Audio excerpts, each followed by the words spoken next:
See here, what is the meaning of doctrine of unjust enrichment?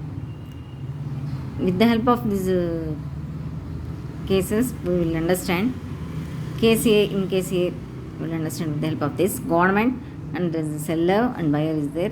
In case B, government, seller, buyer is there. In this case, seller buys some goods from X and he imported duty to the government of 20 rupees. Then he sells the goods to domestic buyer for 120 rupees, which means he has included that the import duty which he has paid to the earlier government as per this.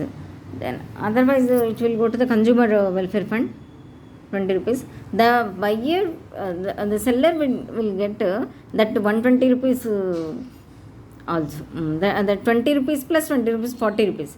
And this he can get only 20 rupees and he will get also 40 rupees. But this 20 rupees will not get because unfair, it will come under unfair practice. So it will not come just like that. I will make to understand with the help of these cases. So seller buys some goods to the X from X and he imports some duty, government import duty to the government 20 rupees and he again buys some goods to the he again sells some goods to the buyer for 120 rupees. Here he must get 20 plus 20 because he sells the goods for 120 rupees and he imposed duty 20 rupees, including that 20 plus 20 he got 40, but he will get only 20 rupees. I am telling that what is the doctrine of unjust enrichment is that remaining amount that 20 rupees must be comes under, that is because that is unfair. It is also nothing but indirect tax. So unfair, just unfair, unjust, unfair thing must be done comes under doctrine of unjust enrichment. Okay.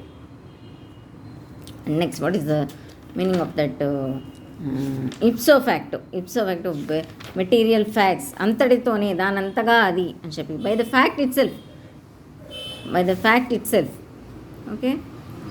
And blind person will not get to license because by the very fact itself we can understand that with the help of that thing you can understand blind person will not get to the license.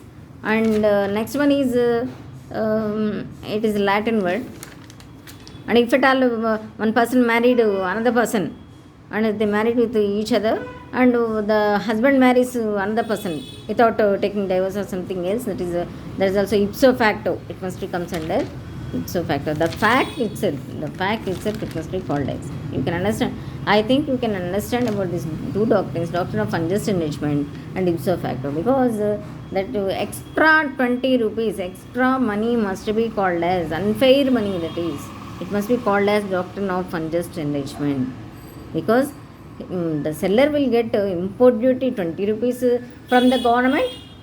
Please try to understand, the seller, okay, the seller must buy the goods, must buy the goods from X, say from X, and import some duty to the government 20 rupees, and he again sells the goods to the domestic buyer for 120 rupees here. Okay, he get 20 rupees, okay, and also from the government also this 20 plus 40 he will get, but in reasons he will, but he get only 20 rupees. That amount 20 rupees must be called as earlier government paid to the earlier government, 20 rupees refund must be given to him. He will get only 40 rupees refund, but that must be called as that another 20 rupees must be called as doctrine of unjust enrichment. It is nothing but doctrine of unjust enrichment. Okay, here in this case B, what government is there, seller is there, buyer is there.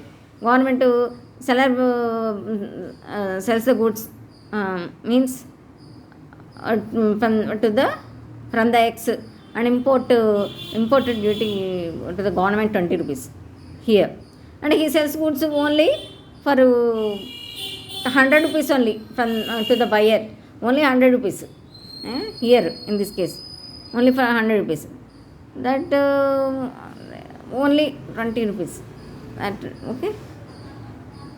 That is, in this case the burden of proof lies upon the seller, because he has to prove that by having that invoices and all, he has to prove. Okay. I feel that it is very helpful in order to understand. Thank you so much.